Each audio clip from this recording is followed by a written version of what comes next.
Hello everyone, my name is TheiPadCat, and like practically every The Last of Us fan on the planet right now, I'm insanely excited for part 2.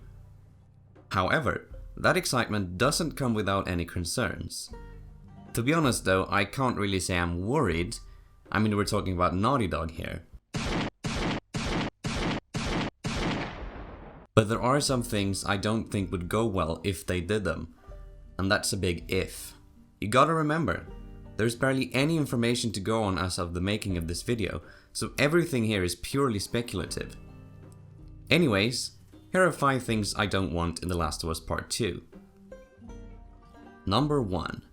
Too many flashbacks or parallel stories.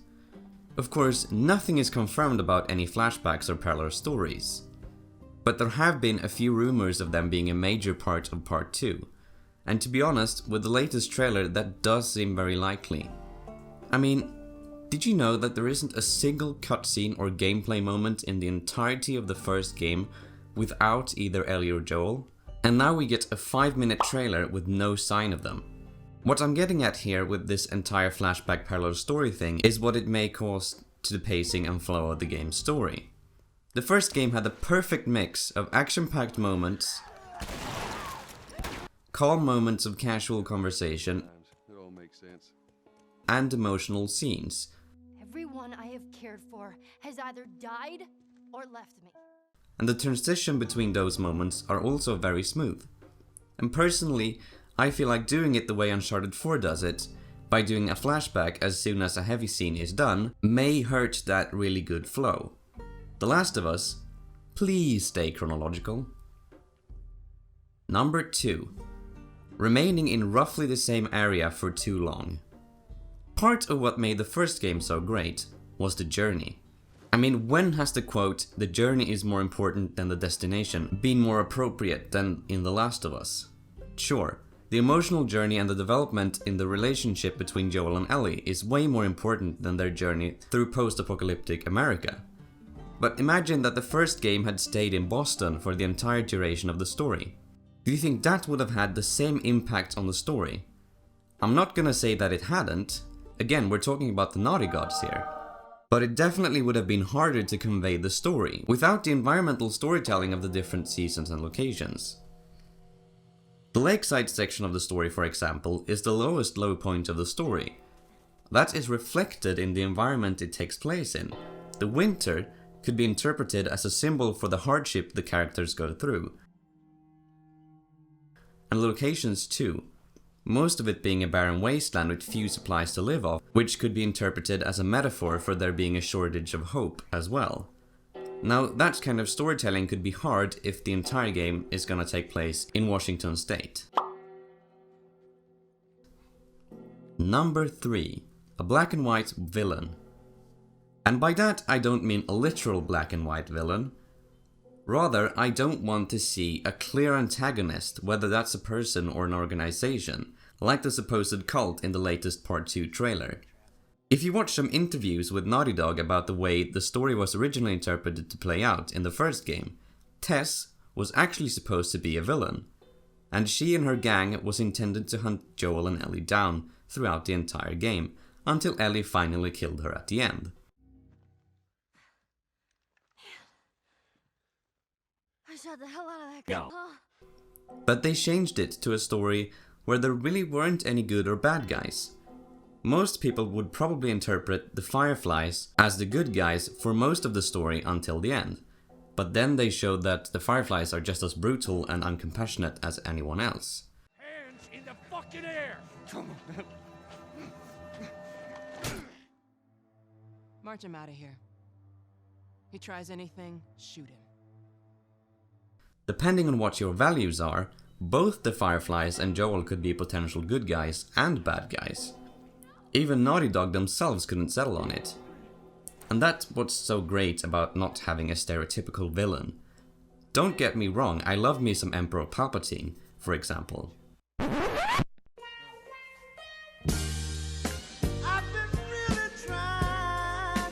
That sounded wrong. Anyways, In the context of Star Wars, where the good guys are fighting tyranny, it's really fitting and, in my opinion, benefits the story a lot more than if the Empire would just have been an invisible enemy with unknown motives and leaders behind it. Anyways, let's get back to The Last of Us. Number 4. Drastically changed gameplay mechanics. The Last of Us has a very iconic gameplay style. It's simple, it's sort of clunky, and it's brutal. I love it. In fact, I love it so much that I've played the campaign several times and put hundreds of hours into the absolutely amazing multiplayer just to experience it as much as possible. With Ellie being confirmed as the protagonist for part 2, through Ellie this time. First game is like you play as Joel, this game you're playing as Ellie. I really hope Naughty Dog doesn't change the gameplay that much. It needs to feel like The Last of Us. That being said though, I do understand the need for changed and updated gameplay. You can't just release the same game twice. And logically, it wouldn't make any sense to have a 19-year-old girl fight and move like a man in his late 40s. What I'm saying is, they need to keep the fundamentals the same, like they did in Uncharted 4. That game has massively improved and refined mechanics compared to previous titles, and it even added a few new ones, but it still feels like Uncharted. That's how I want Naughty Dog to improve part 2. Number 5. Toned down violence. As the second trailer for the game released, most fans, including myself, felt very excited and optimistic about the game. But of course, there always has to be those people who want to ruin absolutely everything they don't like. In the following days from the trailer's release, a plethora of articles in the gaming press claimed they were disgusted and horrified by it. Some even claimed it was sexist. No, no, no, no.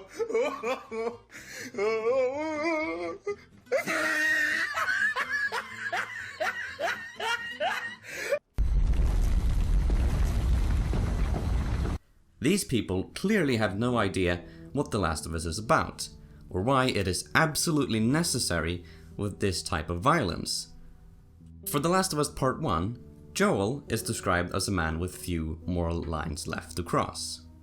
The thing that I keyed in most on the character description that Neil sent me was there was a sentence that said that Joel has few moral lines left to cross. He's a ruthless, broken man that doesn't let anything get in the way of him, even when faced with ridiculous odds, such as in the Firefly lab.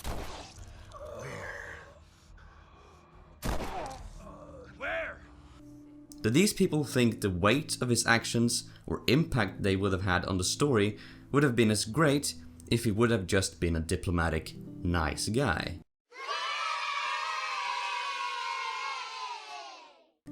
The dev team even stated in interviews for the first game that the violence is there for you to feel that it's something you have to do to survive.